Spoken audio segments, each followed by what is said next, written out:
हाँ बताइए। हाँ वेरी गुड, क्योंकि कार्यपालिका के मेंबर जो है, जो कार्यपालिका के लोग हैं, जो कार्यपालिका में कार्य करने वाले लोग हैं, है ना, वो अंततः आ रहे होते हैं विधायिका से। ठीक है, कार्यपालिका बोलते किसे हैं? जनरल शब्दों में, सामान्य शब्दों में कार्यपालिका यानी कि मंत्रिपरिषद। मेरी बात समझ? उसी को हम सामान्य बोलचाल की भाषा में सरकार भी बोलते हैं। तो सरकार जब हम सामान्य बोलचाल की भाषा में बोल रहे हैं, तो हमारा जो इंडिकेशन है वो विधायिका की ओर नहीं है, किसकी ओर है? कार्यपालिका की ओर। क्या मेरी बात क्लियर है? मेरी बात समझ? विधायिका का काम क्या है? कानून बनाना। कार्यपालिका का क्या काम है? कानून लागू करना। और न्यायपालिका का क्या काम है? कानूनों की व्याख्या करना। और अगर ये देखते रहना कि उन कानूनों का पालन, उन निर्देशों का पालन, उन रूल का पालन हो रहा है कि नहीं हो रहा है, संविधान का पालन हो रहा है कि नहीं हो रहा है। क्या मेरी बात समझ में आ गई? इसमें कोई दिक्कत नहीं है ना? एकदम क्लियर हो गया इसमें? ठीक है, ये सब चीजें आपको बेसिक है, ये आपको आनी चाहिए, क्योंकि आपका कुछ क्लास ऑलरेडी हो चुका है। ठीक है, फिर कल हमने, हाँ और भी एक और बात होती है, एक बात अभी नहीं करवाई है, एक बात और है इसमें। संसदीय और अध्यक्षीय व्यवस्था में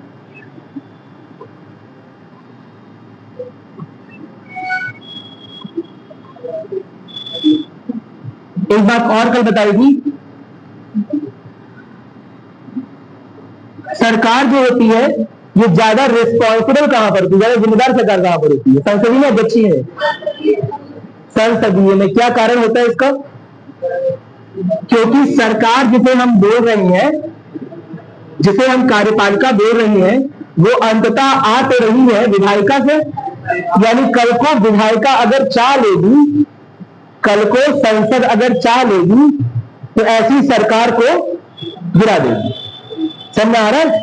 क्योंकि संसद के पास कई सारे ऐसे उपकरण हैं, कई सारे ऐसे तंत्र हैं, कई सारे ऐसे मैकेनिज्म हैं जिससे बनी बनाई सरकार को भी संसद गिरा सकती है। और इसी वजह से इस विधायिका के, इस कार्यपालिका के ऊपर जवाबदेही निर्धारित करती है कौन? विधायिका। क्या मेरी बात क्लियर है? कोई दिक्कत तो नहीं है ना?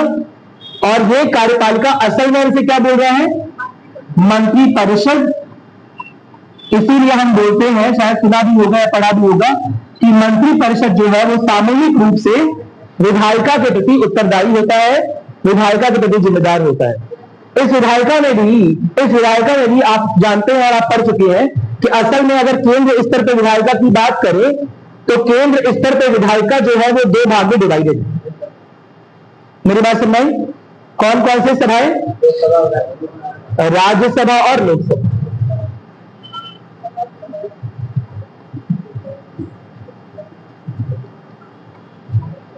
किस सभा के चुनाव के बाद सरकार का गठन होता है?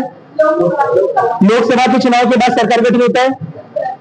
क्या मेरी बात क्लियर है? एक बार लोकसभा के चुनाव हो गए, जो पार्टी मेजॉरिटी में आ गई, जो पार्टी बहुमत में, या जो ग्रुप, जो समूह बहुमत में आ गया, वो समूह अब क्या करेगा?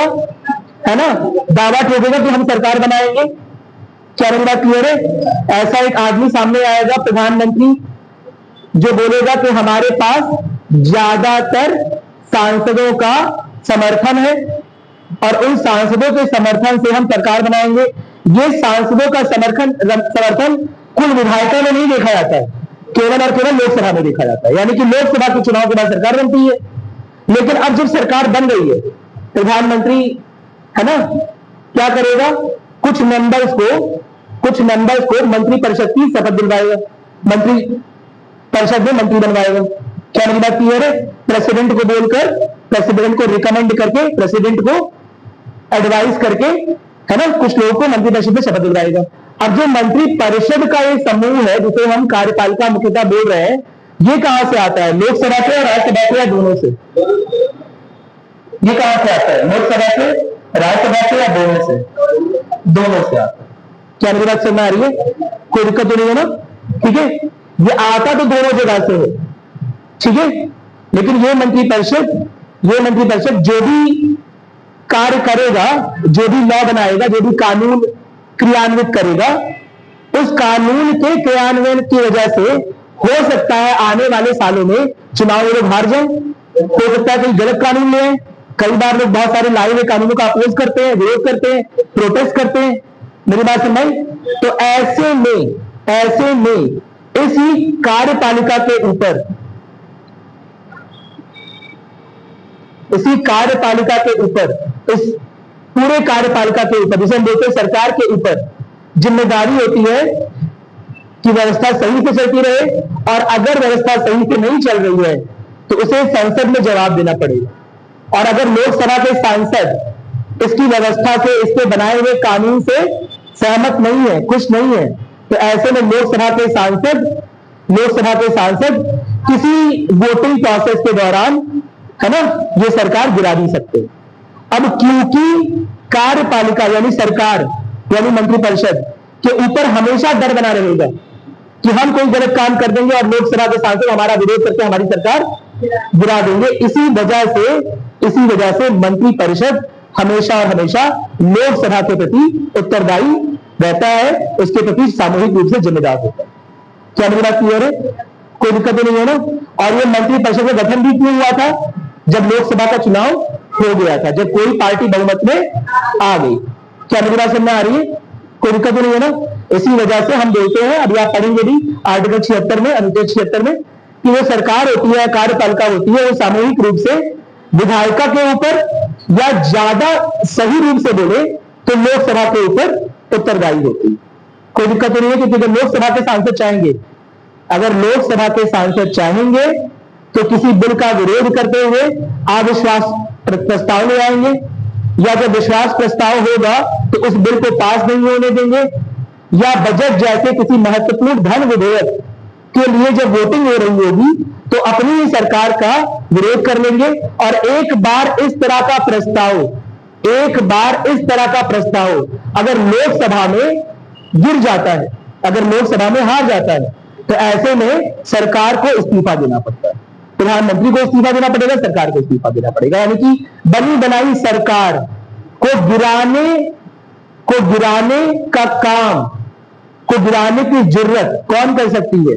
लोकसभा। और इसीलिए कार्यपालिका हमेशा और हमेशा लोकसभा के प्रति उत्तरदायी होती है। क्या मेरी बात समझ में आ गई? हो सकता है कोई लॉ, कोई कानून रक्षा मंत्री ने बनाया हो, समझे मेरी बात? हो सकता है कोई कानून रक्षा मंत्री ने बनाया हो सकता है कोई कानून गृह मंत्री ने बनाया हो, ठीक है, कोई भी कानून हो, 2-4 दिन में आगे लग जाएंगे।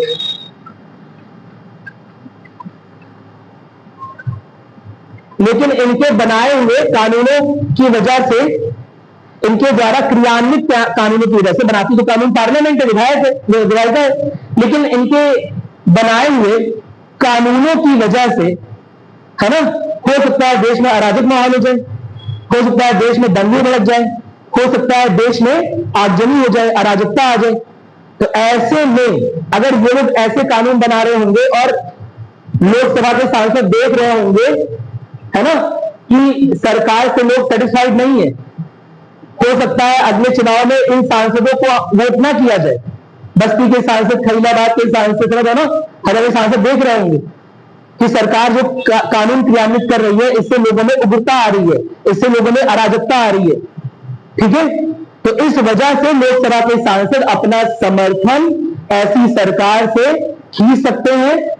और इसी वजह से देखो, काम एक ही आदमी ने किया था, है ना, लॉ जो बनाया था किसी रक्षा मंत्री ने, गृह मंत्री ने, या फाइनेंस वित्त मंत्री ने बनाया होगा किसी चीज पर, लेकिन उनके द्वारा बनाए गए कानून पूरे के पूरे सरकार पर हावी हो सकते हैं और पूरे के पूरे सरकार को गिरा सकते हैं, क्योंकि लोकसभा के सांसद सबसे जवाब मांगेंगे। क्या मेरी बात क्लियर है? मेरी बात में काम एक ने गलत किया है, लेकिन सजा सबको भुगतनी पड़ेगी, इसी को बोलते हैं सामूहिक जिम्मेदारी। क्या मेरी बात क्लियर है? इसीलिए मंत्री परिषद से यह अपेक्षा रखी जाती है कि कोई भी नया कानून, कोई भी नया प्रस्ताव लाने से पहले एक बार वो आपस में डिस्कशन कर ले, एक बार विचार विमर्श कर ले।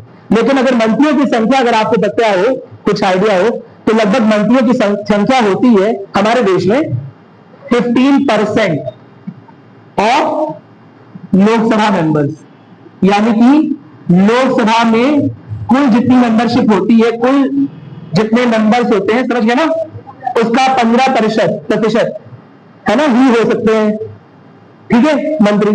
अब ये लगभग कितना पहुंचेगा, 60, 70, 80 पहुंच जाएगा। तो सोचो मंत्रियों की संख्या, हमारे देश में मंत्रियों की संख्या ही कितनी होती है, 60, 70, 80, इस तरह से होता है, लगभग 70।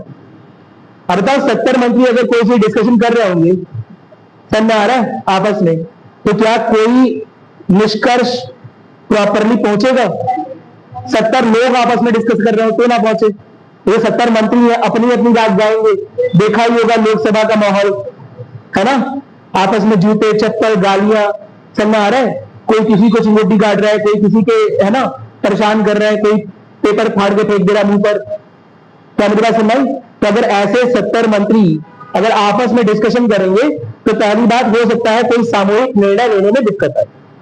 क्या मेरी बात क्लियर है? कोई दिक्कत नहीं है ना। और साथ ही साथ प्रधानमंत्री को हो सकता है इन सारे के सारे मंत्रियों की नीयत पे भी भरोसा ना हो। इनमें से कोई मंत्री हो सकता है ये बात आगे चलकर मीडिया में लीक कर दे, हो सकता है पाकिस्तान को बता दे, हो सकता है चीन को बता दे। कहां तक सबके पीछे एजेंट लगाएंगे? क्या मेरी बात समझ आ रही है? इस वजह से मंत्री परिषद के अंदर भी एक अन्य मंत्रियों का समूह होता है। मंत्री परिषद के अंदर असल में विचार विमर्श करने वाले कुछ अन्य मंत्रियों का समूह होता है, उन्हें हम क्या बोलते हैं? कैबिनेट मंत्री। क्या मेरी बात समझ आ रही है कुछ? ठीक है, क्या मेरी बात समझ आई? क्योंकि 70-80 मंत्री हैं, इनसे सामूहिक निर्णय निकलवाना बड़ा कठिन हो जाएगा। ये आपस में बातचीत कर रहे होंगे, एक दूसरे से एग्री नहीं करेंगे, सरकार को भी, प्रधानमंत्री को भी भरोसा नहीं रहेगा कि मंत्री बना तो दिए, अपने क्षेत्र में इनका दबदबा है, लेकिन हो सकता है ये सरकार की योजनाओं को इधर करने का प्रयास कर रहे हो अंदरूनी तौर पर, समझा? तो 15 से 20 मंत्री जो एकदम विश्वसनीय होते हैं, जो उस पार्टी के लॉयल रखते हो ना, जो उस पार्टी के वफादार होते हैं, जो उस पार्टी में बहुत पहले से काम कर रहे होंगे, प्रधानमंत्री उन्हीं का चयन करके उन्हें क्या दर्जा देगा? कैबिनेट मंत्री। कैबिनेट मंत्री यानी असल में मंत्री परिषद का दिमाग, यानी असल डिस्कशन कहां पर होता है? कैबिनेट में। क्या मेरा क्लियर है? तो मंत्री परिषद के मंत्री क्या बोलते हैं? मंत्री परिषद के मंत्री फिर क्या करते हैं? वो बस इस प्रस्ताव को हामी देते। मेरी बात सुनो, वो भी बोलेंगे हाँ हाँ हम भी यही सोच रहे थे। क्या मेरी बात समझ आ रही है?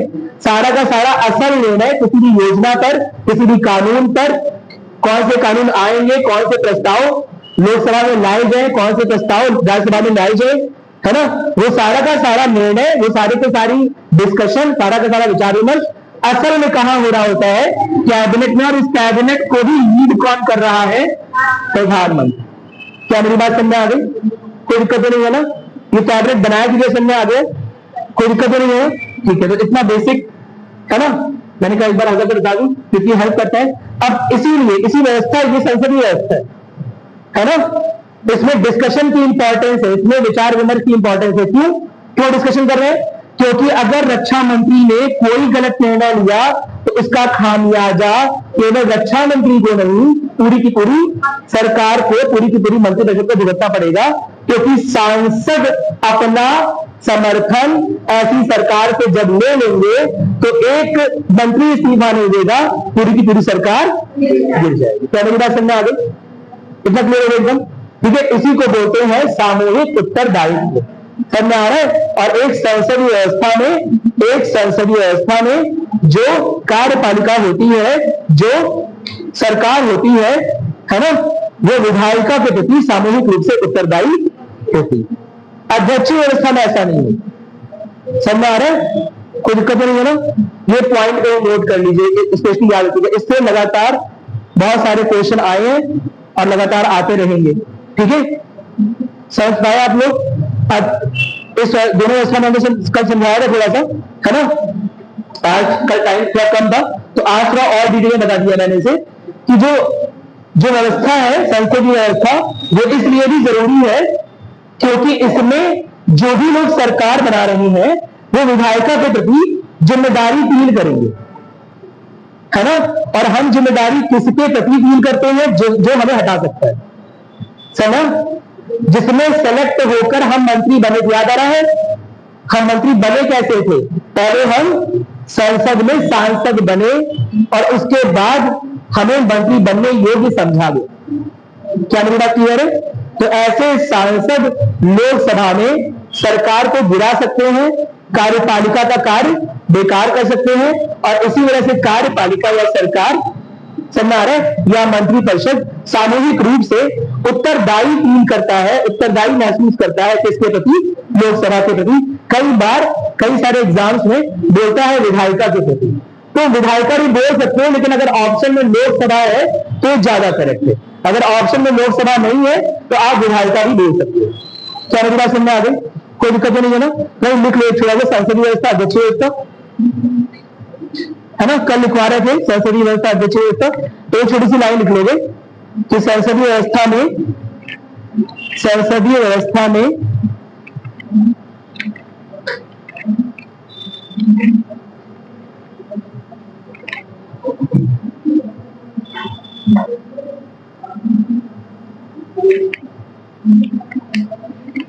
मंत्रिपरिषद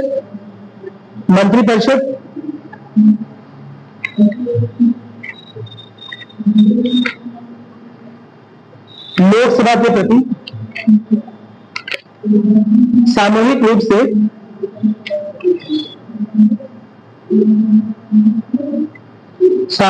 से उत्तरदायी होता है,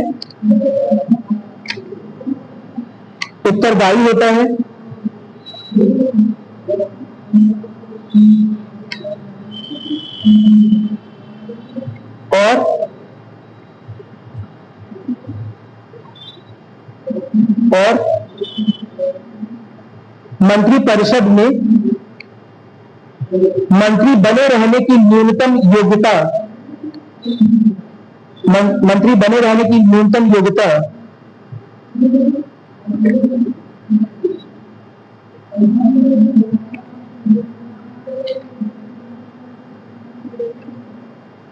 विधायिका से मिलती है। क्या मतलब है कि विधायिका का मेंबर बनोगे तभी आप मंत्री बन सकते, ठीक है? कोई दिक्कत तो नहीं किसी को? याद क्लियर हो गया? ठीक है, आज हमें स्टार्ट करना राज्य के निधि तत्व ना। अच्छा, अध्यक्षीय व्यवस्था। अच्छा, एक और बात, संसदीय व्यवस्था ज्यादा स्टेबल गवर्नमेंट बनाएगी या अध्यक्षीय व्यवस्था ज्यादा स्टेबल गवर्नमेंट बनाएगी? स्टेबल यानी कि समझ रहे हैं, स्टेबल किसे बोलते? स्टेबल स्थिर सरकार अध्यक्षीय बनाएगी ना, क्योंकि उसमें सरकार को कोई भी गिरा नहीं सकता है। एक बार सरकार बन गई है ना, तो काम करेगी 4 साल। अगर उसे गिराना है तो फिर आपको उस सरकार के मुखिया यानी कि प्रेसिडेंट, अध्यक्ष को, है ना, इसके खिलाफ महाभियोजन लाना पड़ेगा, इसका इम्पीचमेंट करना पड़ेगा, तब कहीं जाकर सरकार गिरेगी, जो कि एक कठिन प्रोसेस होती है, एक कठिन प्रक्रिया होती है। समझा? हमारे यहाँ सरकार अस्थिर सरकार है, लेकिन हमारे यहाँ की सरकार लोगों से डर के काम करेगी, सांसदों से डर के काम करेगी। समझा? क्योंकि कल के सांसद चाहे तो सरकार को अस्थिर कर सकते हैं, सरकार को गिरा सकते हैं। क्या मेरी बात क्लियर है?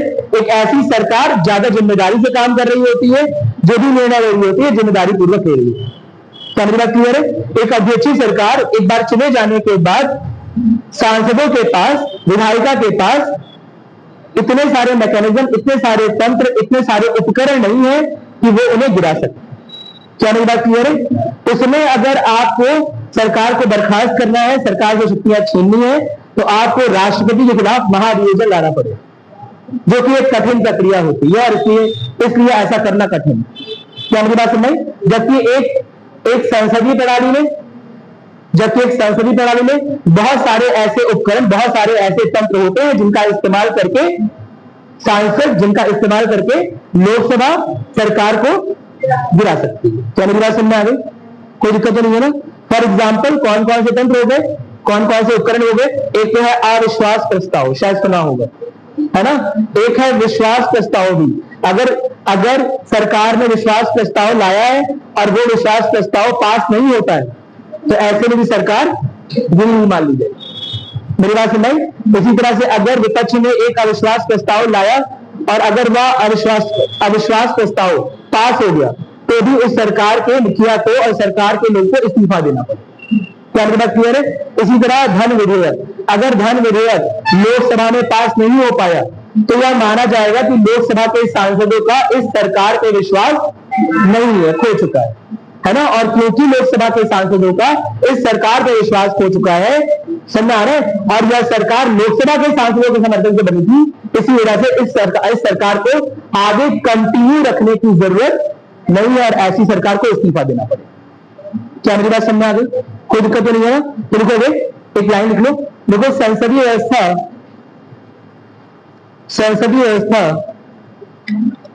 में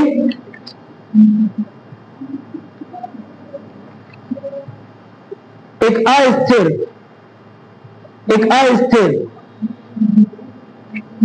पर एक जवाबदेह, एक जिम्मेदार, एक उत्तरदायी, जवाबदेह लिख लो, उत्तरदायी लिख लो, सरकार, एक जवाबदेह या उत्तरदायी सरकार का निर्माण होता है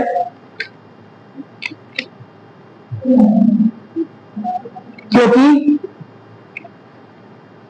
विधायिका के पास, ब्रैकेट में लोकसभा के पास, क्योंकि विधायिका ब्रैकेट में लोकसभा के पास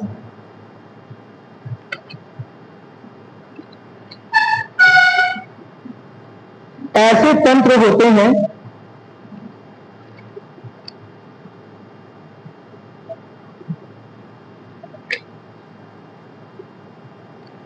जिससे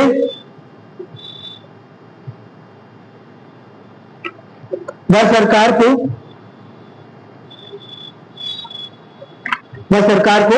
गिरा सकती है या भंग कर सकती है।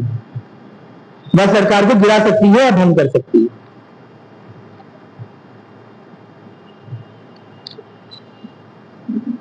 कोई दिक्कत तो नहीं है ना? ठीक है। देखो,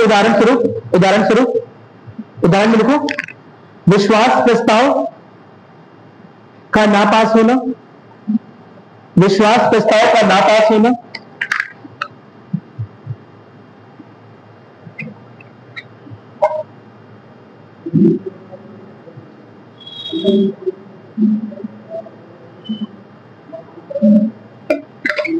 लिखो। दूसरा,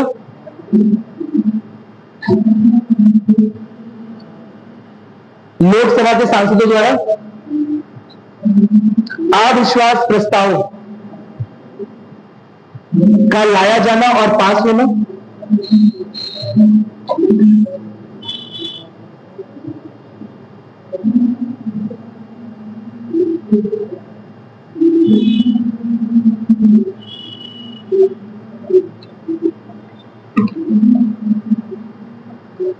ठीक है।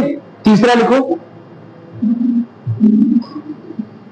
धन विधेयक का लोकसभा में ना पास होना। अच्छा, अगर धन विधेयक राज्यसभा में नहीं पास होगा तो भी सरकार की जाएगी? नहीं,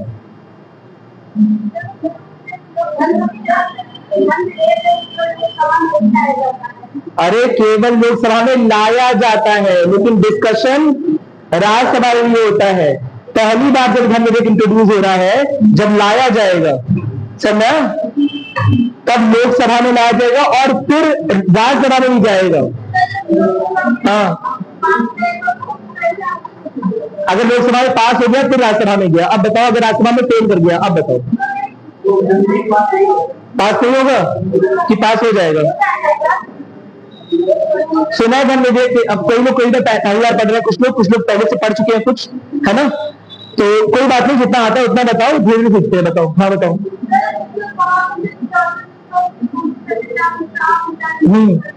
धन विधेयक अगर राज्यसभा से पास ना भी हो तो भी उसे 14 दिन के अंदर पास मान लिया जाएगा। समझा? अगर राज्यसभा के सारे सांसद धन विधेयक का विरोध कर रहे हो, उसके खिलाफ रैली कर रहे हो, एक भी सांसद का वोट ना मिला हो, पूरी तरह से फेल कर गया हो, तब भी 14 दिन के अंदर धन विधेयक ऑटोमेटिकली पास मान लिया जाता है। क्या मेरी बात क्लियर है? राज्यसभा मैक्सिमम क्या कर सकती है अधिकतम, कि धन विधेयक में कुछ बदलाव के, है ना, कुछ बदलाव के सुझाव दे सकती है कि इसमें ये बदलाव कर लीजिए, कुछ संशोधन के सुझाव दे सकती है, लेकिन यह पूरी तरह से लोकसभा के ऊपर निर्भर है कि उन सुझावों पर, उन बदलावों पर, उन संशोधन पर अमल किया जाएगा या नहीं किया जाएगा। क्या मेरी बात क्लियर है? मेरी बात समझ में आ गई? तो धन विधेयक राज्यसभा की पहुंच से बाहर है इस मामले में कि वो उसे कैंसिल कर सकती है। क्या मेरी बात क्लियर है? धन विधेयक लेकिन लोकसभा में पास होना होता है। क्या मेरी बात क्लियर है? अगर लोकसभा में पास नहीं होगा धन विधेयक तो मान लिया जाएगा कि सरकार के पास लोगों का, लोकसभा के सांसदों का विश्वास नहीं है, और क्योंकि अगर सरकार के पास विश्वास ही नहीं है, सांसदों का विश्वास ही नहीं है, विधायिका का विश्वास ही नहीं है, तो ऐसे सरकार की नैतिक जिम्मेदारी बनती है कि वो अपने पदों से इस्तीफा दे। क्या मेरी बात क्लियर है? क्योंकि यह सरकार आई कब थी, लोकसभा में अपने बहुमत को साबित करने के बाद बनाई।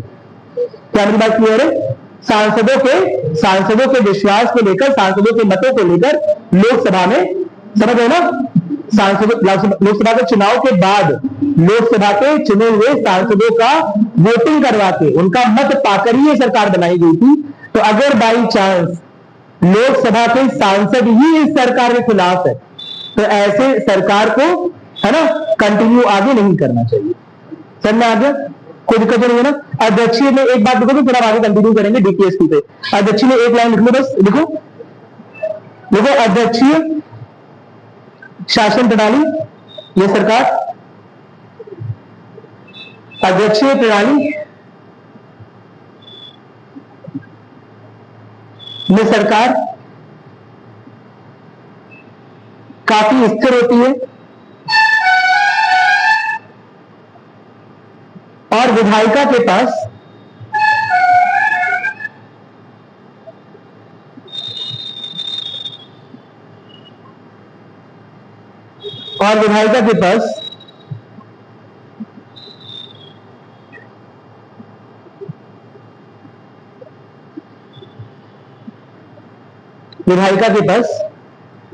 सरकार को हटाने के लिए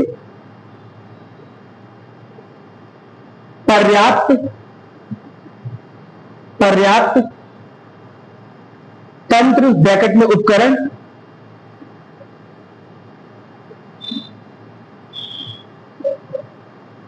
देखिए ब्रैकेट में उपकरण नहीं होते। सरकार को हटाने के लिए पर्याप्त उपकरण नहीं होते हैं, ठीक है।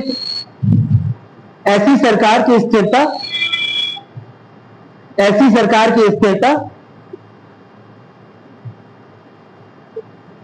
कभी कभी उसके उत्तरदायित्व को, ऐसी सरकार की स्थिरता कभी कभी उसके उत्तरदायित्व को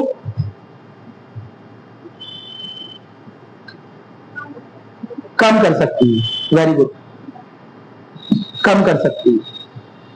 भाई सरकार को डर ही नहीं है कि वो गिर सकती है। समझा? ये अच्छा है या बुरा है? बुरा है, अच्छा है, दोनों है। समझा? अगर सरकार को डर नहीं रहेगा कि वो, समझ रहे हो ना, तो हो सकता है कुछ ऐसे बदलाव भी ले आए जो कि अच्छे हो, सही हो, लेकिन सर्वमान्य ना हो। मेरी बात समझ? इसलिए अच्छा भी है। क्या मेरी बात क्लियर है? कोई दिक्कत नहीं है।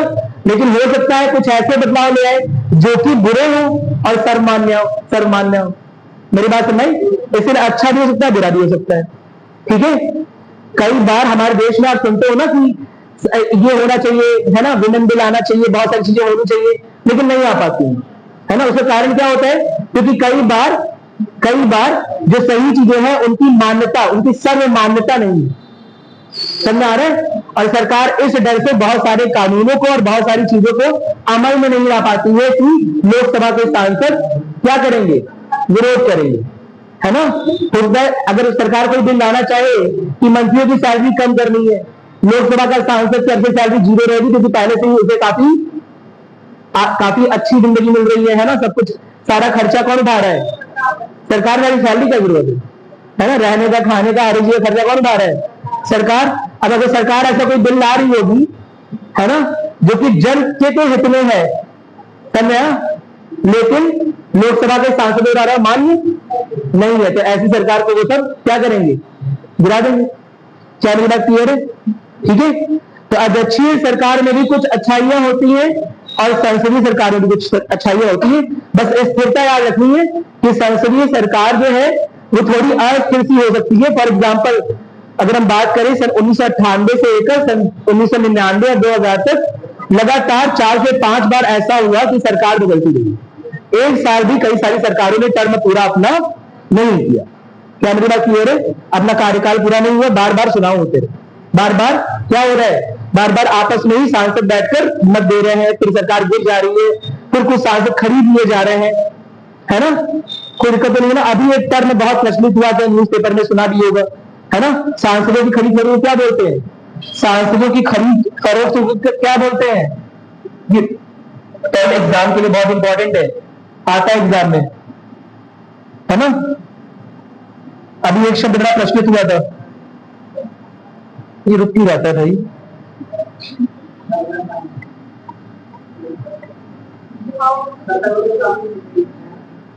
Horse trading.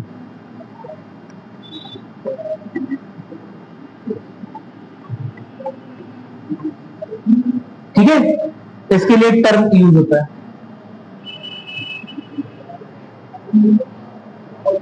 Horse trading. कोई दिक्कत नहीं है ना, मेरी बात सुन रहे?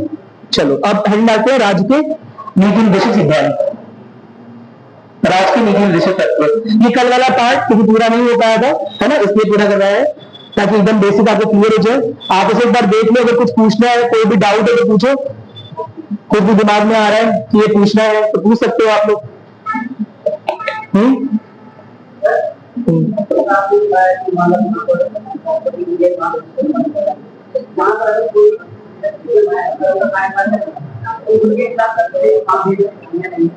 पीएम के खिलाफ महाभियोग नहीं होता, क्योंकि पीएम, सुनो, प्रधानमंत्री कौन चुनता है?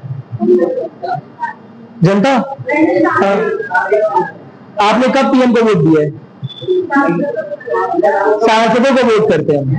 मेरी बात सुन रहे? हमारे यहाँ हम पीएम को वोट नहीं करते, हम सांसदों को वोट करेंगे। ऐसे सांसद जो किसी खास पार्टी के हो, किसी खास विचारधारा के हो, वो अपने मतों को इकट्ठा करके एक पार्टी की में या किसी व्यक्ति विशेष में आस्था रख के उन्हें देंगे और फिर वो पीएम बन सकता है। सांसदों के समर्थन से पीएम बनते हैं, हम पीएम पे वोट नहीं करते। क्योंकि हम पीएम पे वोट नहीं करते हैं क्योंकि हमारे यहाँ पीएम के चुनाव के लिए कोई अलग से प्रक्रिया नहीं है, इसलिए हम पीएम को हटा नहीं सकते। क्या मेरी बात क्लियर है? अरे हटाओगे उसे जिसे पद दिया होगा, तुमने कहा पद दिया, सांसदों ने दिया है ना, तो सांसद करके छीन लेंगे अपना अधिकार, अपना मत, है ना। मेरी बात सुन रही है? तो सांसद ही हटा सकते, आप नहीं हटा सकते। क्या मेरी बात क्लियर है? और उसके ऊपर कोई महाभियोग नहीं चलता है, उसे बहुत सिंपल प्रोसेस से हटा सकते हैं। महाभियोग तो बहुत बड़ी प्रक्रिया है, समझा? बहुत सिंपल प्रोसेस से पीएम को हटा सकते हैं। कैसे हटाएंगे? उसकी सरकार गिरा देंगे, समझा? कि जो मेजॉरिटी है, जो बहुमत है, समझा रहे? किसी भी बिल को पास करने के लिए, स्पेशली धर्म विधेयक को पास करने के लिए चाहिए या विश्वास प्रस्ताव को पास करने के लिए चाहिए, है ना, वो उसके खिलाफ दे देंगे या कोई अविश्वास प्रस्ताव लाएंगे और उसे पास कर देंगे। ठीक है, तो हमारे यहाँ पीएम को हटाना कोई बड़ा कठिन काम नहीं है और इसीलिए हमारे बहुत सारे पीएम हो जाते हैं। मेरी बात समझ? हमारे अगर देश के कार्यकाल में पूरी बात करें 70 साल में बहुत सारे पीएम बने। उसका रीजन क्या है? बिकॉज क्योंकि उनके जो कार्यकाल है कई बार लोकसभा सांसदों द्वारा समर्थित नहीं होंगे। जब अपना कार्य शुरू करेंगे तो कई सारी ऐसी नीतियां बनाएंगे, कई सारे ऐसे कानून बनाएंगे जिसे जन समर्थन प्राप्त नहीं होगा, और यही जन समर्थन सांसदों को मिला है, जिसकी वजह से वो विधायिका में या संसद में पहुंचे हैं। तो जब जनों का दबाव आएगा सांसदों के ऊपर, जब लोगों का दबाव आएगा सांसदों के ऊपर, तो कई बार सांसद अपनी पार्टी के नेता से, अपनी पार्टी के किससे, प्रधानमंत्री से, है ना, उसके समर्थन में या कोई कानून अगर वो ला रहा होगा तो उस कानून का समर्थन नहीं करेंगे और उसकी सरकार गिर जाएगी। क्या मेरी बात क्लियर है? हर एक कानून का समर्थन ना करने से सरकार नहीं गिरती है, धन विधेयक से गिरती है। क्या मेरी बात क्लियर है? मेरी बात सुनाई। धन विधेयक शायद पढ़ा होगा कुछ लोगों ने या शायद सुना होगा। धन विधेयक यानी कि इसी तरह से धन की निकासी का रास्ता है। भाई गवर्नमेंट अगर कुछ काम करेगी, जैसे पैसे चाहिए होगा, तो उस पैसे की प्राप्ति के लिए विधेयक लाएगी, उसी को धन विधेयक बोलते हैं। इसके बारे में अनुच्छेद 110 में दिया हो। क्या मेरी बात समझ आ गई? कोई दिक्कत नहीं है ना? अनुच्छेद 110 में दिए गए विषयों पर अगर कोई विधेयक लाया जाता है तो उसे धन विधेयक कहते हैं। सामान्य तौर पर यह विधेयक इसलिए लाया जाता है ताकि सरकार को कुछ पैसे, कुछ फंड्स मिल जाए। समझ आ रहा है? ताकि सरकार अपना कुछ काम कर सके। भाई सरकार को पैसे चाहिए ना, सरकार को मनरेगा लगाना है, सरकार को पीएम आवास योजना में पैसा लगाना है, समझा? सरकार को पीएम राशन योजना, जो अन्य योजना चल रही है ना, आयुष्मान योजना चल रही है, उसमें पैसा लगाना है। मेरी बात समझ? तो ऐसी किसी भी योजना में, है ना, अगर उसे धन विधेयक बताकर इंट्रोड्यूस किया जा रहा है, अगर उसे धन विधेयक बताकर उसे लोकसभा में उतारा जा रहा है और अगर वो पास नहीं हुआ विधेयक, तो सरकार का इस्तीफा मान लिया जाएगा। तो हमारे यहाँ सरकार गिराना आसान है। मेरी बात सुनो। और जो हमारे यहाँ बहुत सारे प्रधानमंत्री बदल करे। क्या मेरी बात क्लियर है? कोई दिक्कत नहीं ना? अमेरिका में कठिन, ठीक है, समझ आ रहा है? क्योंकि अमेरिका का जो राष्ट्रपति है वो विधायिका के समर्थन से राष्ट्रपति नहीं बना, ठीक है, वो लोगों के समर्थन से राष्ट्रपति बना है।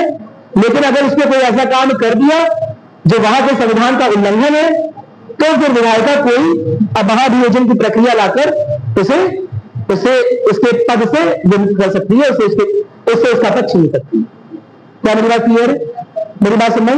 हम प्रधानमंत्री का पद नहीं छीन सकते। मेरी बात से प्रधानमंत्री का पद अगर कोई छीन सकता है वो सांसदों का काम। समझ में आ गया? कोई दिक्कत तो नहीं है ना? चलो अब लिखोगे डीपीएसपी, राज्य के नीति निश्चित सिद्धांत, ठीक है। कुछ बातें शायद पहले से आपको बताया, समझदार बच्चे है ना? समझदार हो कि नहीं है? सलोनी जी समझदार हो? ठीक है।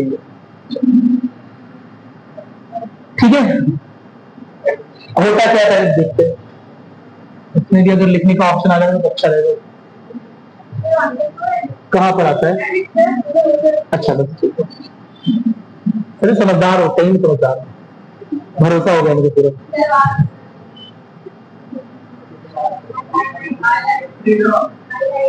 हाईलाइट है तो हाईलाइट होगा ना, लिखेंगे ऐसे। चलो अच्छा देखते हैं क्या चलता है। हाँ चल रहा है, ठीक है। इसमें एक टर्म है राज्य, है ना? कोई दिक्कत नहीं है ना? राज्य समझते हैं हम लोग। जैसे कि होता क्या है राज्य? क्या कहीं पर डिफाइंड है? इसके संविधान में कहीं पर राज्य की परिभाषा दी हुई है? राज्य की परिभाषा होती है अनुच्छेद 12 में राज्य की परिभाषा दी हुई है। Very good. क्या दिया हुआ है? किसे बोलते हैं राज्य? हाँ, लेकिन ये परिभाषा नहीं दी है अनुच्छेद 12 में। राज्य, देखो समझो मेरी बात, राज्य की परिभाषा पॉलिटिकल साइंस के अनुसार क्या होती है, समझ दो, ठीक है। राजनीति शास्त्र में, राजनीति विज्ञान में हम राज्य बोलते हैं एक ऐसे क्षेत्र को, है ना, और उन क्षेत्र में रहने वाले लोगों को जिन्हें कोई संवैधानिक रूप से चुनी गई सरकार गवर्न कर रही हो, और ऐसी सरकार जो कि संप्रभु हो। क्या मेरी बात क्लियर है? तो राज्य की परिभाषा में 4 चीजें आती हैं। पहली है संप्रभुता, है ना, दूसरा है निर्धारित क्षेत्र, तीसरा है जनसंख्या या लोग, और चौथा है सरकार। कोई दिक्कत तो नहीं है ना? तो राज्य के ये 4 तत्व है, राज्य इन्हीं से बनता है। क्या मेरी बात क्लियर है? क्या मेरी बात समझाई? जिसे हम स्टेट बोलते हैं, राज्य बोलते हैं, जो भारत राज्य, भारतीय गणराज्य, वो इन्हीं 4 एलिमेंट से बना है। क्या 1947 के पहले क्या भारत एक राज्य नहीं था? क्या था? क्या 1947 के पहले के भारत को राज्य बोलेंगे कि नहीं बोलेंगे? बोल देंगे कि नहीं बोलेंगे? वेरी गुड, क्योंकि ये तीनों चीजें तो हैं, क्षेत्र, लोग और सरकार भी है, उनके भी अपने कुछ नियम कानून है उस सरकार के भी, लेकिन क्या नहीं है? संप्रभुता नहीं। समय तो उस समय भारत राज्य को राज्य नहीं बोल सकते, भारत को। क्या मेरी बात क्लियर है? लेकिन जब एक राज्य की संकल्पना की जाती है तो कुछ उद्देश्य, कुछ लक्ष्य भी निर्धारित किए जाते हैं। क्या मेरी बात क्लियर है? और यह उद्देश्य और लक्ष्य एक संप्रभु सरकार और लोग डिसाइड करते हैं। क्या मेरी बात क्लियर है? मेरी बात सुन रही है? अच्छा, कई बार आप डिसीजन ले रहे होते, ऐसे सिंपल समझो, कई बार आप निर्णय ले रहे होते, कहीं पर जगह मिल जाएगी इसमें, कई बार आप निर्णय ले रहे होते हैं, है ना, किसी परेशानी में पहुंचकर, तो निर्णय लेते वक्त, है ना, हो सकता है वही क्वेश्चन या वही परिस्थिति इनके सामने आ जाए और हो सकता है वही परिस्थिति किसी और के सामने आ जाए। क्या मेरी बात क्लियर है? क्या कोई जरूरी है कि दोनों लोगों के निर्णय समान होंगे? नहीं। जैसे फॉर एग्जाम्पल मनीष जी ना आदित्य जी का यूपीएससी निकल गया, ठीक है, मेंस निकल गया, इंटरव्यू के लिए जा रहे हैं, अभी निकला नहीं है, ठीक है।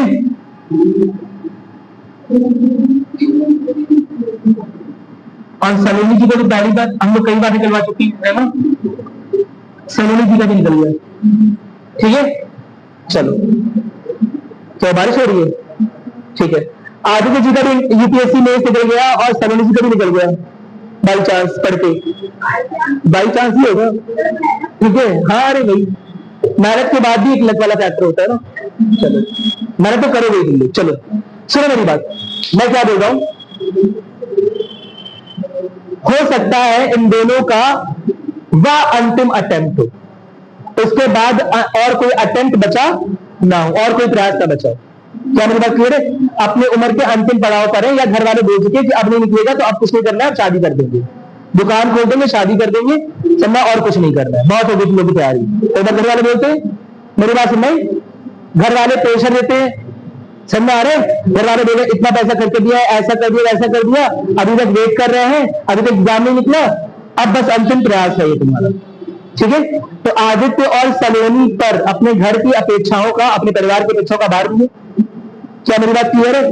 ये दोनों लोग इंटरव्यू के लिए निकले, समझा, लेकिन इंटरव्यू के रास्ते में देख रहे हैं कि एक आदमी का सिर खुला हुआ है, सिर खुला हुआ है, से उसका एक्सीडेंट हो गया है, सिर में खून बह रहा है ना, सिर कट गया उसको। क्या मेरी बात क्लियर है? इनके पास बाइक है, क्योंकि इंटरव्यू में जा रहे होते हैं तो वहां पर कोई मोबाइल अलाउड नहीं है, तो मोबाइल लेके नहीं जा रहे, सुनसान सा रास्ता पड़ा हुआ है। क्या मेरी बात क्लियर है? इनका सेंटर जो है यहाँ पर, आदमी यहाँ पड़ा हुआ है, और जो हॉस्पिटल है वो 10 किलोमीटर या 8 किलोमीटर आगे या पीछे। मेरी बात सुन रहे, कोई दिक्कत तो नहीं है ना? अब इन्हें क्या करना चाहिए? हाँ, अब इनके पास ऑप्शन है, या तो आदमी को देख के ऐसे करके निकल गए, हमने कुछ नहीं देखा, मुझे मत देखो भाई, है ना, हमसे ज्यादा अपेक्षा मत करो, हमारा एग्जाम है ना, हम भी आएंगे तब बचाएंगे। लेकिन इन्हें उस घायल आदमी को देखते हुए पता चल रहा है कि बस 10 मिनट का अगर उसे नहीं मिलेगा मेडिकल हेल्प तो अब इसकी डेथ हो जानी, क्योंकि बहुत तेजी से खून का, है ना, खून निकल रहा है, खून का फवारा निकल रहा है इस तरफ। क्या मेरी बात क्लियर है? इन्हें उसे देख के लग रहा है कि इतना ब्लड लॉस हो रहा है कि उसकी डेथ हो जानी है। केवल मैं ही रह सकता हूँ, क्योंकि सुनसान एरिया है, इनके पास कोई फोन भी नहीं है, किसी को हाथ पैर भी नहीं दे सकते कि किसी को बुला ले, देखो इस आदमी को, सुनसान एरिया है। सलोनी जी जा रही है घर से, अंतिम अटेम्प्ट है, परिवार की अपेक्षाओं का भार है, समझा, बहुत सारा पैसा, बहुत सारी मेहनत, बहुत सारी चीजें खर्च हो चुकी है, बहुत मुश्किल से दिल्ली में इंटरव्यू देने आई है, मेरी बात सुनाई, और फोन रख के गई है क्योंकि इंटरव्यू के लिए जा रही है। अब इन्हें क्या करना चाहिए? भाई यहां तक आ रहा है, चलो कोई बात नहीं। इंटरव्यू का टाइम होता है, इंटरव्यू का टाइम है, गेट बंद होने वाले, 10 मिनट में गेट बंद हो जाएगा, फिर बाहर आके चिल्लाएंगे। इंटरव्यू क्या आप कभी भी वो वेट थोड़ा करेगा आपको, आपका एक शेड्यूल होगा, इंटरव्यू शेड्यूल होता है ना, तो आपका एक शेड्यूल होगा कि 9 से 9:45 कॉलोनी को आना है, 9:45 से 10 इन्हें जाना है। या दोनों का एक ही टाइम है ना, अलग अलग पैनल में बैठते हैं, अलग अलग पैनल बैठता है इंटरव्यू में, ठीक है, मतलब अलग अलग समूह बैठेगा, इनका इंटरव्यू कोई और ले रहा है, इंटरव्यू कोई और ले रहा है। दोनों का 9 बजे से स्टार्ट होना है, 8:50 पे ये आदमी जो 10 मिनट में लास्ट बन जाएगा वो सामने गिरा हुआ है, अंतिम अटेम्प्ट है, बहुत सारा खर्चा हो गया है, समझा मेरी बात समझ। कुछ ऐसे लोग हो सकते हैं जिनकी पारिवारिक स्थिति अच्छी ना हो, आर्थिक स्थिति अच्छी ना हो, उन्हें अपने परिवार की जिम्मेदारियां उठानी है। हो सकता है पढ़ाई के लिए कर्जा ले रखा था, हो सकता है पढ़ाई के लिए पिताजी का खेत बिक गया था, समझा, हो सकता है बहन की शादी करनी है, समझा, हो सकता है परिवार का कोई सदस्य किसी गंभीर बीमारी से जूझ रहा है, आईएएस बन जाएंगे तो उसकी जान बचा सकते हैं, अब क्या करेंगे? अरे रुक जाओ एक मिनट, बताओ हाँ से बनेगी, हाँ आदमी को बचाएंगे, आईएएस जाने देंगे, आईएएस से कई बार बन जाएंगे नहीं, हाँ हाँ, उसे बचाना जरूरी है और तुम्हारा एग्जाम जरूरी नहीं है। अरे तुम लोग यहाँ ऐसे बोल दो जितनी कहानी, ठीक है, मुझे इतनी कहानी सुना रहे, चलो छोड़ो, अरे ठीक है, असली अपने क्या करो, ऐसे मुंह करोगे भाई मैंने नहीं देखा कुछ, तो ना मैंने एक्सीडेंट किया, ना मैंने देखा है कि नहीं आदित्य, बात सुन नहीं, ऐसा दिमाग चल सकता है। तो अब देखो, जब हमारे सामने कोई स्थिति आई, जब हमारे सामने कोई सच में गंभीर प्रश्न आया, तो यह निर्भर करता है कि हमने अपने पुराने जीवन में, समझ आ रहा, हमने अपने समाज से, हमने अपने लोगों से क्या सीखा, क्या मेरी बात क्लियर है? वो कौन से सिद्धांत थे, वो कौन से मूल्य थे जिन्हें हमने सीखा, क्या मेरी बात क्लियर है? और उस आधार पर हम त्वरित निर्णय लेते हैं, क्या मेरी बात क्लियर है? कभी कभी हमने देखा कोई आदमी डूब रहा है, जाने में, कभी कभी लगता नहीं बचाना चाहिए हमें, समझा, क्या मेरी बात क्लियर है?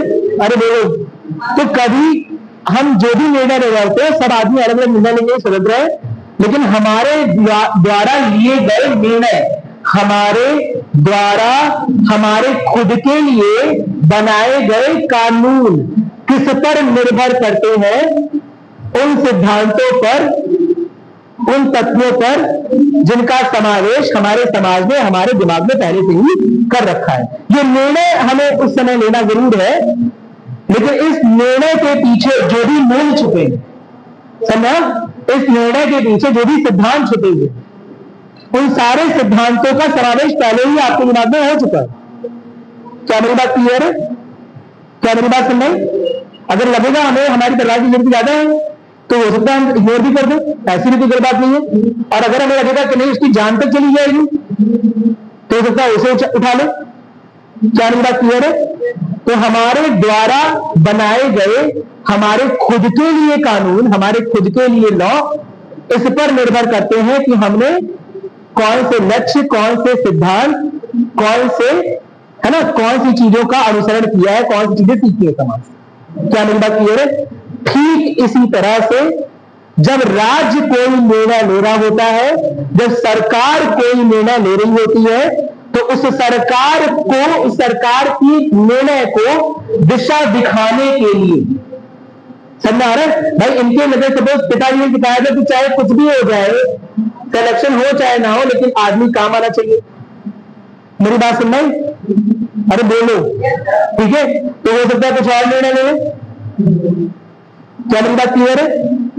अरे बोलो, ठीक है, तो हमारे द्वारा लिए गए निर्णय, हमारे द्वारा की गई क्रियाएं कहीं ना कहीं अंततः, समझ हो ना, कहीं पीछे के स्तर पे, कहीं छुपे हुए स्तर पे हमारे प्रिंसिपल को, हमारे सिद्धांत को ही सामने ला रही होती है। क्या मेरी बात क्लियर है? ठीक इसी तरह भारत की सरकार, भारत का राज्य कुछ भी कानून बनाएगा, कोई भी निर्णय लेगा, कोई भी विधेयक लाएगा, कोई भी प्रस्ताव लाएगा, समझ आ रहा है?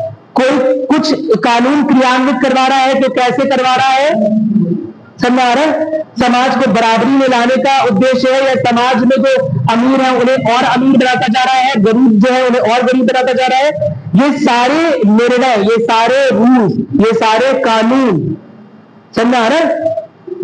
इन सारे निर्णयों के पीछे कुछ मूलभूत सिद्धांत समावेशित होते हैं। क्या मेरी बात क्लियर है? हमें लग रहा होता है कि ये निर्णय तो एट रैंडम ले लिया गया है, ऐसे बिना सोचे समझे ले लिया गया। क्या मेरी बात क्लियर है? लेकिन बनाए गए सारे रूल्स, बनाए गए सारे लॉज, समझ आ रहा है, किसी ना किसी प्रिंसिपल से, किसी ना किसी सिद्धांत से प्रेरित है। क्या मेरी बात क्लियर है? और वही प्रिंसिपल्स, वही नीतियां, वही उद्देश्य, वही लक्ष्य है ना, कहां पर दिए हुए हैं? राज्य के नीति निदेशक तत्व। समझ आ रहा है? राज्य के नीति निदेशक तत्व असल में उन लक्ष्यों का समूह है, उन सिद्धांतों का समूह है जिनके बेसिस पर यह सोचा गया था कि आने वाली सरकारें किसी भी लॉ को, किसी भी रूल को, किसी भी क्रियाकलाप को करेंगी। जो भी सरकार कर रही है, समझा? सरकार कर रही है यानी कि कैसे कैसे नियम कानून ला रही है, संसद में पास करा रही है और कैसे उसे क्रियान्वित कर रही है। क्या मेरी बात क्लियर है? कोई दिक्कत तो नहीं है ना? तो वो सारे निर्णय, सारे रूल्स, समझ आ रहा है, कहीं ना कहीं कुछ मौलिक सिद्धांतों से, कुछ लिखित सिद्धांतों से, कुछ पूर्वगत सिद्धांतों से प्रेरित होते हैं, समझा, जिन्हें संविधान निर्माताओं ने पहले से ही भाग 4 में कलेक्ट करके दे दिया। क्या मेरी बात क्लियर है? भाग 4 में इन्हीं भाग 4 के सिद्धांतों को बोलते हैं, क्या बोलते हैं? राज्य के नीति निदेशक सिद्धांत या तत्व। क्या मेरी बात क्लियर है? Directive principle of state policy, short में बोलते हैं डीपीएसपी। ठीक है? राज्य की नीति, स्टेट की पॉलिसी, राज्य की जो भी नीतियां है, जो भी सरकार आ रही है और जैसा भी कानून बना रही है, उन सारे कानूनों का अंतोगत्वा लक्ष्य क्या होना चाहिए? जैसे इन्हें पिताजी ने बताया कि आदमी की जान जरूरी होती है ना?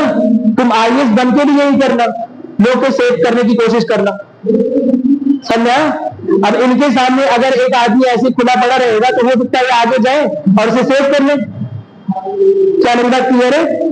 अरे बोलो, तो अंतोगत्वा लक्ष्य क्या था इनका? इंसान की जान बचाना। अब वो आईएएस बन के करे या बिना आईएएस बने करे? क्या मेरी बात समझ आ रही है? अरे बोलो, मेरी बात समझ?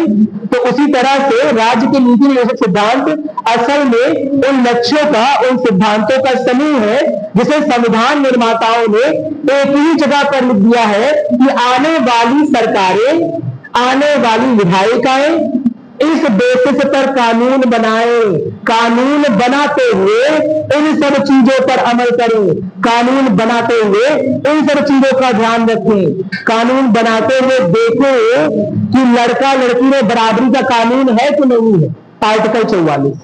कानून बनाते हुए देखें कि छोटे बच्चों को पढ़ाई का अधिकार मिल रहा है कि नहीं मिल रहा है, आर्टिकल 46। समझ रहे? कानून बनाते हुए देखें कि वन संसाधन संरक्षित रहेंगे या खतरे में आ जाएंगे, आर्टिकल 48। क्या मेरी बात क्लियर है? कानून बनाते हुए देखें कि समाज में जो आर्थिक विषमता फैली हुई है, समाज में आर्थिक विषमता जो फैली हुई है, उस आर्थिक विषमता के चलते सामाजिक विषमता डेवलप नहीं कर जा रही है। मेरी बात समझ भाई? समाज में ऑफकोर्स दो तीन तरह के लोग हैं, समझ? एक रिच क्लास है बहुत ज्यादा, मेरी बात समझ, और एक मिडिल क्लास है, पुअर क्लास है, जिसके पास संसाधनों का अभाव है, जिसके पास संसाधन कम है। क्या मेरी बात क्लियर है? तो यह आर्थिक असमानता जो कि समाज में पहले से ही व्याप्त है, क्या यह आर्थिक असमानता किसी सामाजिक असमानता को भी लेकर लाकर आ रही है या ले आ रही है ना? सरकार इस बात का ध्यान रखे कि अगर वो आर्थिक असमानताएं पूरी तरह से दूर नहीं कर पा रही है तो कम से कम उनके बीच में जो सामाजिक असमानताएं हैं, समझ आ रहे? उनके बीच में जो सामाजिक विषमताएं हैं उसे तो दूर करने का प्रयास करें। अरे बोलो, क्या मेरी बात समझ आ रही है? भाई अंबानी के पास कितने वोट का अधिकार है? एक का। और हमारे पास कितने वोट का अधिकार है? एक का। क्या मेरी बात क्लियर है? क्या अंबानी अगर उस पर कोई केस हो तो क्या वकील रख सकता है? रख सकता है। और क्या हम वकील रख सकते हैं? हम भी रख सकते हैं। अगर हमारे पास पैसे नहीं होंगे तो फिर क्या होगा? तो राज्य वकील प्रोवाइड करेगी फ्री ऑफ कॉस्ट। क्या मेरी बात क्लियर है? क्या मेरी बात क्लियर है? क्या अंबानी वाला पैसा कमाएगा? ऑफकोर्स उनके बड़े बिजनेस है ना, जो बड़े बिजनेसमैन हैं वो ज्यादा पैसा कमा रहे होंगे। क्या कभी खाद्यान्नों के दाम इतने महंगे हो सकते हैं कि आम आदमी के पहुंच के बाहर हो जाए? अगर हो गए तो सरकार की जिम्मेदारी है कि न्यूट्रिशन, पोषण हर एक शरीर में पहुंचे, चाहे वो अंबानी का शरीर हो चाहे वो हमारा शरीर हो। तो क्या यह आर्थिक असमता, क्या यह आर्थिक असमानता जिसकी वजह से सामाजिक असमानता आरोपित हो सकती थी लोगों में, समझ आ रहे, उसे कम करने का काम कौन कर रही है? सरकार। तो यह सारे के सारे सिद्धांत, यह सारे के सारे सिद्धांत, यह सारे के सारे छुपे हुए उद्देश्य, समझ आ रहा है, कहां पर लिखे हुए हैं? इसी में लिखे हुए। क्या मेरी बात क्लियर है? मेरी बात सुन रहे? तो यह जैसे मौलिक अधिकार तुम करके आए हो, मौलिक अधिकार के बारे में बोलते हैं मुद्दे से नकारात्मक है ना, और डीपीएसपी क्या बोलते हैं? सकारात्मक। क्या कारण होता है डीपीएसपी को सकारात्मक बोलते हैं? Very good. क्योंकि असल में यह उन प्रेरक लक्ष्यों का समूह, प्रेरक लक्ष्यों का समूह है ना, जिसके आधार पर यह सोचा जाता है कि आगामी सरकारें, आगामी संसदें, आगामी जो भी संसद आएगी, समझ आ रहा है, जो भी सांसद आएंगे वो इसी बेसिस पर कानून को बनाएंगे। क्या मेरी बात क्लियर है? इसीलिए सकारात्मक है। मौलिक अधिकारों के बारे में बोला जाता है कि वो राज्य के ऊपर नकारात्मक रूप से आरोपित। क्या मेरी बात क्लियर है? लेकिन राज्य के नीति निषेधता तो सकारात्मक रूप से, सकारात्मक क्यों? क्योंकि वो मौका दे रहा है सरकार को काम करने का, सरकार को दिशा निर्देश दे रहा है। These are instructions to the government. Instruction समझते हो ना, गाइडलाइन मिलती है ना, यहां जाओ, ऐसा मत करो, वैसा मत करो। तो ये इसमें ऐसा मत करो, वैसा मत करो वाली चीजें नहीं है। ये करना है, वो करना है, ऐसा करो तो अच्छे निकलोगे, ऐसा करो तो अच्छा करोगे, है ना। मेरी बात सुन रहे? तो असल में भाग 4 में इन सारे लक्ष्यों का, इन सारे सिद्धांतों का, इन सारे उद्देश्यों का समूह है, जिनसे प्रेरणा लेकर सरकार नियमों को, कानूनों को, है ना, संवैधानिक प्रावधानों को बना सकती है। कोई दिक्कत नहीं है ना? मेरी बात सुनना आ गई? ठीक है। तो कुछ चीजें डीपीएसपी के बारे में नोट करने, देखो इसमें क्या लिखा हुआ है। पहली चीज तो क्या बताया मैंने, है ना, क्या है, कहां से कहां तक है? अनुच्छेद 36 से 51 तक भाग 4 में है। सिद्धांत क्या है? सिद्धांत है बेसिकली रास्ता दिखाना, दिशा निर्देश दिखाना। भाई कल को अम्बेडकर जी नहीं रहेंगे, ठीक है, नेहरू जी नहीं रहेंगे, डॉक्टर राजेंद्र प्रसाद नहीं रहेंगे, समझ आ रहा है? तो ऐसा ना हो जाए कि चुने हुए सांसद आए और अपने ही मन के कानून बनाए, सारे संवैधानिक प्रावधानों को जीरो कर दे। अम्बेडकर जी ने एक बहुत बड़ी बात बोली थी, जब उनसे पूछा गया था लिखा हुआ संविधान जो आपने बनाया है अच्छा है कि खराब है, क्या बोला था? जब उनसे पूछा गया कि ये लिखा हुआ संविधान जो आपने लिखा है या आपने कलेक्टेड करके बनाया है, ये अच्छा है कि खराब है, तो उन्होंने क्या बोला था कि एक खराब है। सही, हमारा खराब है, खरे अपनी चीज को ऐसे खराब नहीं किया जाए। सो क्या बोला था? हाँ, वेरी गुड। खराब हाथों में अच्छी चीज भी क्या हो जाती है? खराब हो जाती है, समझा? तो उन्होंने ये बोला कि संविधान को अच्छे उद्देश्यों की पूर्ति के लिए लिखा गया है, लेकिन एक खराब हाथों में या खराब संविधान की तरह भी बन सकता है। क्या मेरी बात क्लियर है? कोई दिक्कत तो नहीं है ना? मेरी बात समझ आ रही है? क्यों ऐसा बोला था? बहुत सिंपल सी बात है कि अगर कोई गवर्नमेंट आए और वो इन सब जो भी सिद्धांत दिए हुए हैं या जो भी नेहरू जी ने किया, जो भी अम्बेडकर जी ने किया, उसे रिवर्स करने का काम कर दे, है ना, क्या मेरी बात क्लियर है?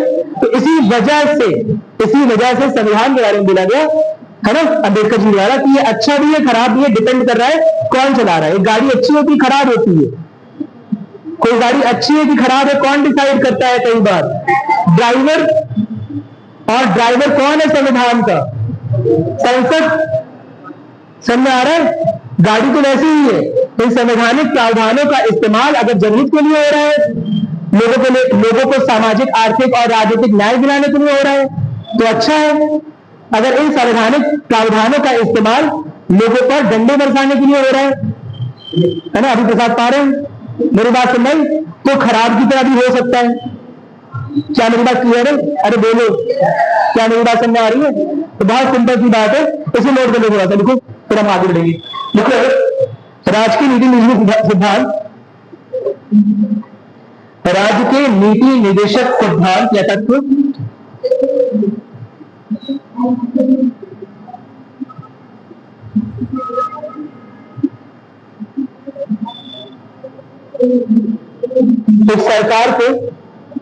एक सरकार को दिए गए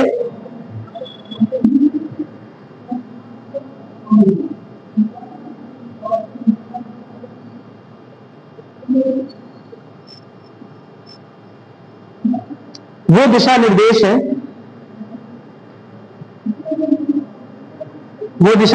है जिन्हें संविधान निर्माताओं ने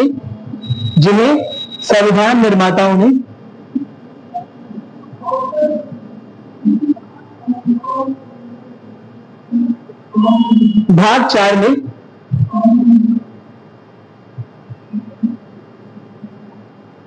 भारत राज्य के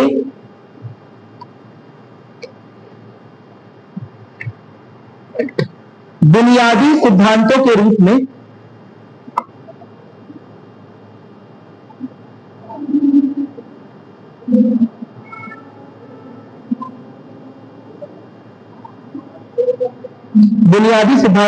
में लिखा है।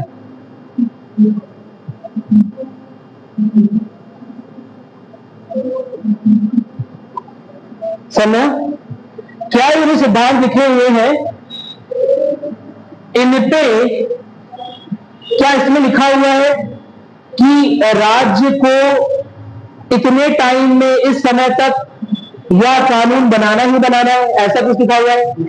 कुछ भी नहीं लिखा हुआ, केवल दिशा निर्देश दिए हुए हैं, है ना, कि जब भी सरकार को समझ ना आए, जब भी सरकार को यह लगे कि किस तरह के रूल्स को बनाया जाना चाहिए, है ना, तो एक बार इन्हीं पन्नों को पलट कर देख ले कि संविधान को रचते समय हमारे दिमाग में क्या चल रहा है। क्या मेरी बात क्लियर है? मेरी बात सुन रही?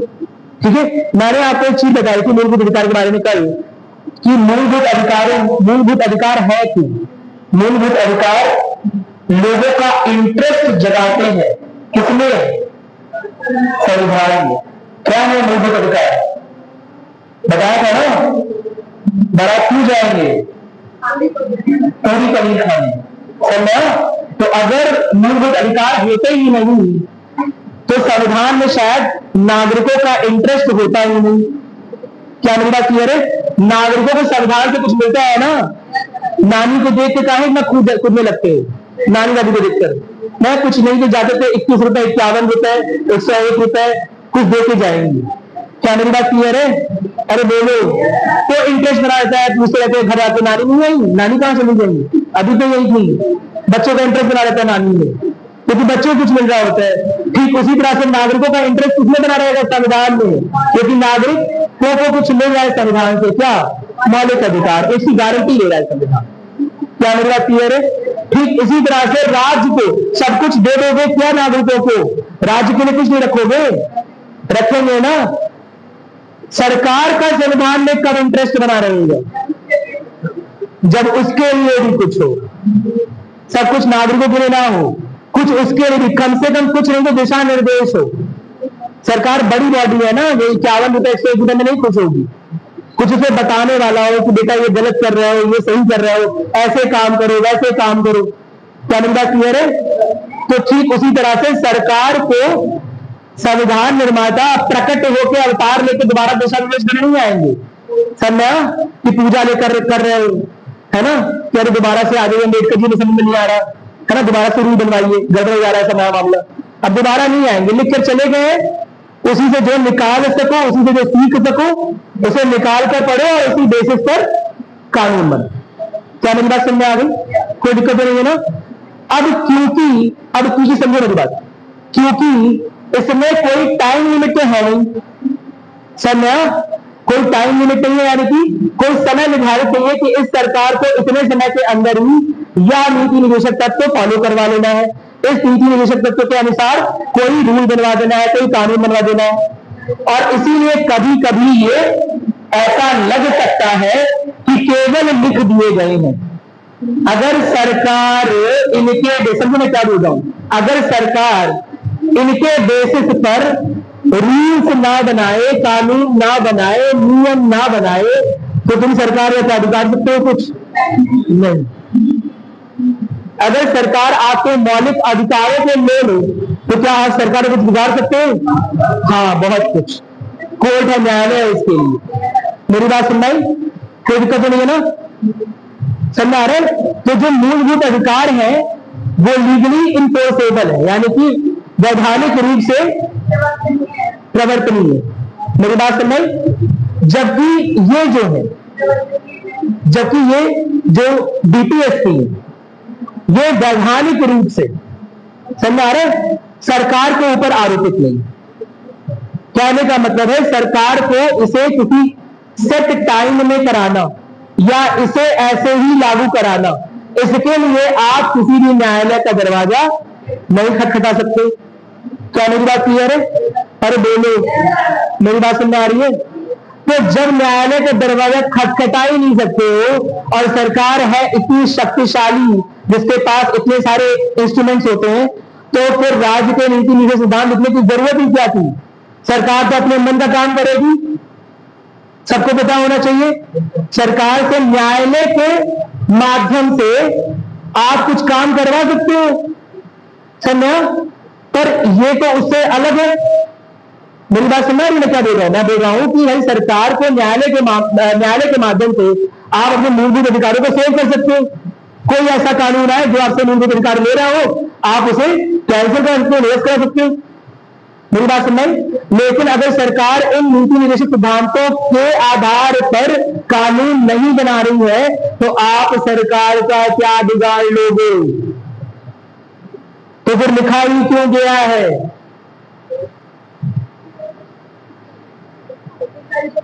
केवल लिखने के लिए? हाँ, जनता की अदालत कहां बैठती है रजत शर्मा? जनता की अदालत कुछ नहीं होती है, जनता को तो पैसे खिलाते हैं। हाँ हाँ नीचे जी, सही बात है, जनता पूछ सकती है। और सही बात है, वेरी गुड। और सोचो, और दिमाग लगाओ, दिमाग लाओ कि बारिश की वजह से घर से निकालते हुए कहीं डूब ना जाए, हैं? दिख जाएगा, सड़ जाएगा दिमाग, घर को निकाल के रखा है ना? बताओ, जल्दी से बताओ। हैं? हाँ, मौलिक अधिकारों के पूरक होते हैं। और ये सही आंसर नहीं है। मैं क्या पूछ रहा हूं, जब ये प्रवर्तनीय है ही नहीं, कल को सरकार इस पर काम ना करे, तुम बोल रहे हो ये बनाओ, तो नहीं बनाएंगे, जाओ, क्या बिगाड़ोगे? तुम बोल रहे हो आर्टिकल 44 में लिखा है महिला और पुरुष को बराबरी का अधिकार दिलाओ, ऐसे कानून बनाओ, ऐसी चीजें बनाओ, तो सरकार मुंह पे ऐसे बोले कि नहीं करेंगे, जाओ, जो बन पड़े वो कर लो। अब क्या करोगे? जो चीजें इसलिए लिखी हुई है उसकी बात कर। क्या चीज? महिला पुरुष की बराबरी नहीं।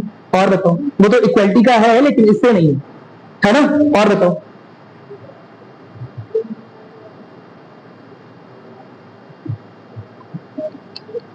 राज्य के नीति निदेशक सिद्धांत जब प्रवर्तनीय है ही नहीं, भाई एडमिट कार्ड पे इंस्ट्रक्शन लिखा हुआ है कि एडमिट कार्ड होना चाहिए, समझ? इसके अलावा फोटो होनी चाहिए। मेरी बात समझ? इसके अलावा बच्चे का एडमिट कार्ड पे साइन होना चाहिए, तभी एंट्री मिलेगी। तुम्हें पता है कि अगर इनमें से कोई एक चीज मिसिंग होगी तो एंट्री नहीं मिलेगी, तो सब लेके जाओगे। और बाकी एडमिट कार्ड पे क्या लिखा हुआ है? लिखा हुआ बच्चे को पढ़ के आना चाहिए, लिखी हुई है। नहीं पढ़ के आओगे तो एंट्री नहीं मिलेगी क्या एग्जाम में? मिलेगा ना, तो फिर लिखा ही क्यों हुआ है? जो चीज प्रवर्तनीय है ही नहीं वो लिखी क्यों हुई है? तो दिमाग लगाओ भाई जी, बताओ। कोई जगह नेट में नहीं, अच्छा उसमें पढ़, ऐसे अपना दिमाग लगाने की बुलाओ, उसे बंद करो, उसमें पढ़ो। वो फैक्चुअल किताब में क्यों कॉन्सेप्चुअल आंसर पूछते हो? कई बार बता दिया मैंने। लक्ष्मीकांत ये फैक्चुअल बुक, लक्ष्मीकांत फैक्चुअल किताब है, उसमें कॉन्सेप्ट कुछ नहीं मिलेंगे। आप फैक्ट में ऐसे टंगे रह जाओगे, बहुत सारे फैक्ट्स हैं, हजारों लाखों फैक्ट्स तैर रहे हैं दुनिया में, समझा? ऐसे 100 किताबें। और बताओ। हाँ वेरी गुड, सरकार को गाइडलाइन दे रहे, दिशा निर्देश दे रहे हैं, लेकिन सरकार दिशा ना माने तो अब क्या कर लोगे? कुछ भी नहीं, तो फिर दिए ही क्यों गए? संविधान में तो वो चीज लिखी आनी चाहिए ना जो प्रवर्तनीय हो, जिनका अगर उल्लंघन हो रहा हो तो आप न्यायालय के दरबार पर पता लगो। कोई जो नहीं सुप्रीम कोर्ट का, लेकिन छोटी मोटी न्यायालय का, समझा? ये बस्ती वाली लोकल अदालत का, इसमें तो अगर कुछ नहीं हो रहा है तो क्या किसी न्यायालय जा सकते हो? मम्मी से शिकायत करोगे कि मम्मी मेरी चीजें नहीं कर रहा है? हाँ हाँ, ऐसा नहीं है, सिद्धांत दिया हुआ है ना कि ये बनाना है, और अगर इसके बेसिस पे कोई काम नहीं हो रहा है तो आप कुछ सरकार का बिगाड़ नहीं सकते हो, तो फिर दिया ही क्यों हुआ है? आपको लगता है कि सरकार आपकी बात सुनेगी क्योंकि कोई बात लिखी हुई है? सरकार पे दबाव तो डाल नहीं सकते, ये सरकार पे दबाव पड़ सकता है इसका? हाँ कैसे? सरकार पर नैतिक दबाव, समझा? यहां लिखा हुआ है धूम्रपान मत करिए, बस में लिखा होता है, यहां लिखा हुआ है ना, समझा? लेकिन क्या वहां पर एक इंस्पेक्टर बैठा हुआ है जो सबका चेक कर रहा है कि सलोनी बीड़ी लाइए या थैली लाइए? अरे बोलो, कोई चेक कर रहा है? कोई इंस्पेक्टर, कोई लेडी इंस्पेक्टर कोई बैठी हुई है? नहीं चेक कर रहा है ना, तो फिर क्यों लिखा हुआ है? क्योंकि जब कोई चीज लिख दी जाती है तो 80-90% लोग कम से कम उसका पालन ऑटोमेटिकली करते, ऐसा मानना है। हालांकि भारतीय अलग तरह के हैं, समझा? जहां लिखा रहेगा थूकना मना है वहीं पर मुझे लगता है कि यहीं पर थूकना है, बस केवल थूकना देखते हैं, थूकना मनाया नहीं दिखता हूं, समझा? समझा? लेकिन कुछ चीजें तो लिखने का फायदा होता है ना।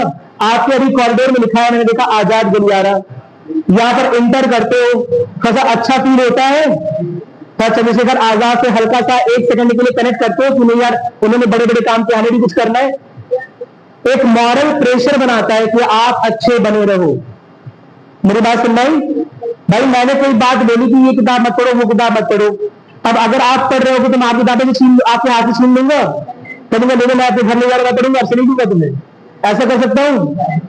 समझ आ रहा है? मैं कर सकता हूँ ऐसा, बाकी लोग नहीं करते ऐसा, मैं छीन लेता हूँ किताब, समझा? बच के रहा है, मत निकालो वहां पर, ठीक है? मैं क्या बोल रहा हूं कि अगर ऐसा मैं बोल रहा हूं और मैं आपसे छीन नहीं सकता हूं क्योंकि आप बड़े हो, लेकिन क्या आप पर हल्का सा नैतिक दबाव आता है? आता है कि कम से कम सर के सामने तो ना निकाले। क्या मेरी बात क्लियर है? तो कई बार बोलने का, कई बार लिखे रहने का एक नैतिक दबाव पड़ता है। क्या मेरी बात क्लियर है? मेरी बात नहीं। और राज्य के नीति निर्देश सिद्धांत इसीलिए जरूरी है क्योंकि वो हर समय एक मॉरल कंपास, एक नैतिक दिशा निर्देशक के रूप में, समझ रहे? एक नैतिक दिशा निर्देशक के रूप में सरकार पर, राज्य पर, संसद पर दबाव डालते रहेंगे कि कानून जो बनाओ वो इस तरह से बनाओ, कानून जो बनाओ उनमें ये सारी चीजें पूरी। क्या मेरी बात क्लियर है? मेरी बात सुनाई? इसे लेकर विपक्ष चर्चा करेगा कि आपने इसमें ये लिखा हुआ, आपने क्यों नहीं रिपोर्ट बनवाया, आपकी सरकार इतने सालों से भी आपने ये क्यों नहीं करवाया? फॉर एग्जाम्पल बहुत सारे एग्जाम्पल है। फॉर एग्जाम्पल मनरेगा, जिसका नाम चेंज हो गया है, हाँ नया नाम तुम लोग याद रखो, तुम लोग का पेपर है, मैंने अपने पेपर के लिए याद किया था, मुझे नहीं याद, ठीक है? मनरेगा अब नाम चेंज हो गया, डीडीजी राम जी हो गए, विकसित भारत, है ना? तो मनरेगा में क्या बोलते हैं, क्या एग्जैक्टली स्कीम है? 100 दिन का रोजगार। कहां पर लिखा हुआ है कि आपके रोजगार की गारंटी सरकार की है? अगर सरकार आपके रोजगार की गारंटी ना ले क्योंकि आप अनस्किल्ड हैं, आपके अंदर कोई कौशल नहीं है, तो क्या आप सरकार पर केस कर सकते हैं? नहीं कर सकते। मेरी बात समझ? लेकिन राज्य के नीति निदेशक सिद्धांत सरकार को दिशा निर्देश दे रहे हैं कि अगर चाहे कौशल वाले लोग हो चाहे अकुशल लोग हो, मेरी बात समझ, उनके बीच में आर्थिक असमानता को दूर करना है, उनके बीच में आर्थिक असमता को दूर करना है, उन्हें बराबरी पर लाना है। इसलिए सरकार क्या करेगी? मनरेगा बना देगी। क्या मेरी बात क्लियर है? कोई दिक्कत नहीं है ना? अरे बोलो। फॉर एग्जाम्पल मैटरनिटी बेनिफिट, यानी कि मातृत्व के समय जो महिलाएं होती हैं उन्हें जो छुट्टियों की नीड होती है, पहले हमारे यहां ये इस तरह के नियम कानून नहीं थे, है ना? इस तरह के नियम बनाए जाए, ऐसा दिशा निर्देश राज्य के नीति निदेशक तत्व में अनुच्छेद 42 में मिलता है। क्या मेरी बात क्लियर है? क्या सरकार पर दबाव था? नहीं था, जरा सा भी नहीं। नैतिक दबाव। क्या लोग दबाव डालता है कि नहीं बनाओ? नहीं, लेकिन नैतिक दबाव डाल सकते हैं कि सर इतने दिन हो रहे हैं संविधान लिखे हुए, इतने दिन हो रहे हैं देश को आजाद कराए हुए, आप लोगों ने मातृत्व सुरक्षा के लिए कुछ क्यों नहीं किया? अभी तक कोई बिल क्यों नहीं बनाया? क्या मेरी बात क्लियर है? अरे बोलो, मेरी बात सुनाई। तो बीपीएसपी क्या है? इंग्लिश में बोलते हैं इसे मॉरल कंपास। कंपास समझते हैं? जैसे दिशा बताती है कि नॉर्थ डायरेक्शन में जाना है, और मॉरल यानी कि नैतिक। समझा? तो ठीक उसी तरह से बीपीएसपी यानी कि राज्य के नीति निदेशक है क्या? राज्य के लिए एक मॉरल कंपास का काम करते। मेरी बात समझ? राज्य उन्हें पढ़ सकता है और लोग उसे कह सकते हैं कि देखिए आपको ये बनाना चाहिए था। आप सरकार को फोर्स नहीं कर सकते कि सरकार ऐसा करे, ठीक है? आप सरकार को फोर्स नहीं कर सकते कि सरकार ऐसा करेगी। क्या मेरी बात समझ आ रही है? लेकिन फिर भी सरकार पर एक दबाव बना रहेगा लगातार, क्योंकि सरकार भी किसके अनुसार, भी किसकी प्रेरणा से, भी किसके द्वारा दी गई शक्तियों से संचालित है? संविधान। क्या मेरी बात क्लियर है? क्या मेरी बात समझ? तो 5 मिनट का ब्रेक देना है आप लोगों को। 5 मिनट का ब्रेक ले लीजिए और उसके बाद स्टार्ट कर रहे हैं। आप लोगों को ब्रेक की जरूरत पड़ती है मुझे लग रहा है। अब आके क्वेश्चन होगा, है ना? ठीक है, आएंगे तक क्वेश्चन।